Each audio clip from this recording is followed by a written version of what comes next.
Então, é importante deixar claro para vocês algumas dicas sobre a Ásia Meridional, sobre o sul da Ásia, tá? De forma ampla, de forma geral.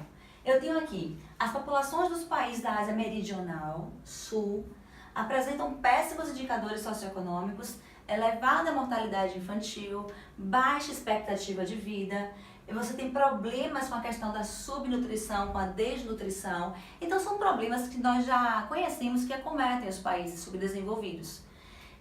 Além disso, é bem interessante essa partezinha aqui na cor azul, porque você lembra da teoria malthusiana, neomalthusiana, a teoria reformista, onde Thomas Malthus falava que a população cresceria em PG, progressão geométrica, os alimentos em PA, progressão aritmética. Se vocês lembrarem disso aí, rememorarem isso aí, vocês vão perceber que Malthus naquela época, não é que ele apoiava, mas ele achava necessário algumas catástrofes, alguns desastres acontecerem, porque isso seria um controle natural desse crescimento natural vegetativo da população, dessa taxa de natalidade. Porque ele dizia o quê? Que uma população muito grande gera uma pobreza.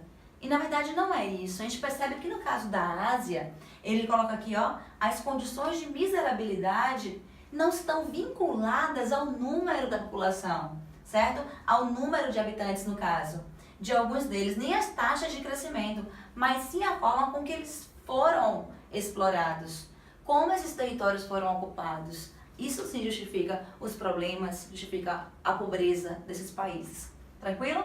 E para fechar essa parte sobre a Ásia Meridional, sobre tigres asiáticos também, eu botei assim, ó. Quando se observa a população economicamente ativa, o que é uma população economicamente ativa? PEA, lembra disso? Ah, Daisy, mas eu já trabalhei, fui demitido, ou por uma opção pedi para sair do trabalho e estou sem trabalhar nesse período. Isso quer dizer que eu não faço parte da PEA?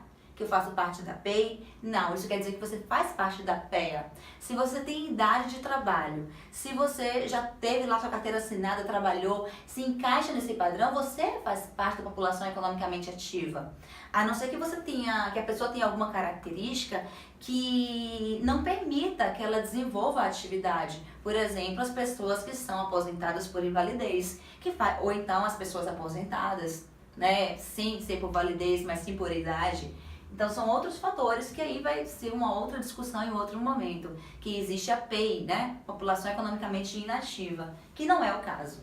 O que eu quero que vocês foquem aqui, que nessa região da Ásia, principalmente na Ásia Meridional, eu falo que a população economicamente ativa, nota-se que há uma proporção de adultos ela é reduzida. Você percebe que por causa disso, isso vai implicar numa maior participação de crianças e adolescentes no mercado de trabalho, certo? E aí nós finalizamos essa parte de tigres asiáticos com algumas características que eu considerei importante, né? Destaquei aqui para vocês da Ásia Meridional. Vamos entrar agora num país que eu particularmente, assim, atribuo um certo grau de importância, porque a Índia está crescendo bastante economicamente. A Índia, eu estava lendo uma revista de economia, contabilidade, os países que investem, que não investem, e nesses cálculos aí desses economistas, né, eles trazem uma análise da Índia enquanto grande potência lá na frente, num período de médio e longo prazo. Hoje você tem primeira potência econômica, lembrando que essa potência econômica eu estou falando de PIB, tá? Que é o Produto Interno Bruto. Não estou discutindo aqui agora a questão de desenvolvimento do país. Isso é até uma discussão que eu acho muito interessante. Então, ser uma grande potência, eu estou lá como Estados Unidos, né? China, você tem Japão. Não quer dizer que por ter um maior PIB, o segundo maior PIB, você tem a melhor qualidade de vida. Isso é algo que eu quero discutir depois com vocês, tá? Porque há uma relação entre desenvolvimento, sim, social, qualidade de vida, e há uma relação entre números, né? PIB. Claro que, de certa forma, existe um crescimento econômico, mas não quer dizer, por exemplo, eu tenho países como a Suíça, países como a Noruega, que você tem uma excelente qualidade de vida, mas não está no topo da pirâmide econômica, né? Do PIB, digamos assim. Então, é importante ter isso em mente. Quando eu falo dessa análise do território indiano, eu estou levando em consideração a perspectiva econômica, certo? Eu estou falando do PIB. Não estou falando especificamente da melhor qualidade de vida do mundo, tranquilo? Enfim, eu gosto muito de apresentar o país, né, o território, como é que funciona. Até porque a partir daí você vai também chegar a outras conclusões de clima, agricultura, saída para o mar, facilidade no comércio, a questão geopolítica, tudo isso é importante deixar claro. Então vamos lá, eu tenho um território indiano, banhado por oceano, então saída para o mar, os portos, isso é importante, tem o Oceano Índico. Eu tenho aqui um país que faz fronteira com a China, Paquistão. Desde eu preciso saber que faz fronteira com o Paquistão. É interessante porque lá na frente, quando eu falo da região da Caxemira, que é uma região conflituosa, onde você tem uma disputa entre a Índia e o Paquistão, é interessante você saber sim que a Índia faz fronteira ali, divide fronteira, né, o espaço com o Paquistão, certo? Eu quero lembrar uma coisa importante. No período da Pangeia, lembra a deriva continental? Que nós estudamos isso quando vocês estão no primeiro ano, no terceiro ano retomam também. Nós estudamos também lá no curso, logo no início da parte física, nós estudamos, né, a dinâmica interna do planeta. O magma no seu movimento de convecção, que aí termina contribuindo, né, através de uma força, uma energia, para o movimento das placas tectônicas. Lembra disso? Qual o movimento convergente, movimento divergente, movimento transformante. E aí, por que eu estou falando sobre isso? Porque eu tenho a Índia, foi um país que ele deslocou aí um percurso, né, considerável. Estava na região mais ao sul, através desse movimento da placa, né, das placas tectônicas.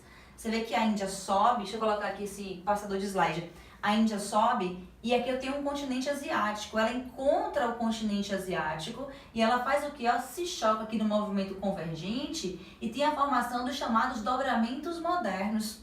Eu preciso lembrar isso, eu preciso rememorar isso para você trazer a ideia dos dobramentos modernos ao norte da Índia. Nesse caso, um conjunto de montanhas que nós chamamos de quê? Cordilheira do Himalaia, onde nós temos um dos pontos mais altos, né? Levando como base o nível do mar, que é o Monte Everest. Vai lá acima de 8.000 e não sei quantos metros de altitude. Enfim, só para você ter esse referencial aí de altitude, tranquilo? Eu trouxe um mapa físico da Índia, porque nesse aspecto aqui, vocês já entenderam que aqui tem a Cordilheira do Himalaia, tá? Em alguns livros, autores, chama até de topo do mundo. E logo abaixo aqui o território indiano, eu quero que vocês observem as cores. Nós temos aqui a cor verde, que são as regiões mais baixas, são as regiões de planícies, tá? Eu tenho uma região, vai ter no tom amarelado, amarronzado, você vai ver que vão ser regiões de elevada altitude, tá? Então a gente vai utilizar a cor aqui para entender o mapa da Índia, o mapa físico. Primeiro, aqui você tem próximo ali à base, na região dos Andes, um rio importantíssimo chamado de Rio Ganges, ou como os indianos chamam de Rio Ganga, tá? É importante você saber que esse rio traz um processo histórico e uma contribuição não só econômica, não só de atração populacional em outros períodos. Nós estudamos sempre que as civilizações antigas, né, quando a gente fala por exemplo, da Mesopotâmia, Rio Tigre e Eufrates, né? Quando a gente fala da própria China, o Rio Amarelo, o Rio Azul. Então, a civilização chinesa com a Índia não foi diferente. A população termina morando próximas às regiões dos rios, para facilitar todo o desenvolvimento, né, de agricultura, econômico, enfim. Não foi diferente com a Índia. Então você tem aqui nessa região que eu vou chamar de Nordeste da Índia, tem uma grande planície sedimentar, que ela pode ser chamada também de planície indo-gangética, até porque quem passa ali é o rio Ganges, ou rio Ganga, e o rio Indo. Então você tem uma região aqui, que é a região que eu poderia até afirmar para vocês, onde apresenta a maior concentração populacional do território indiano.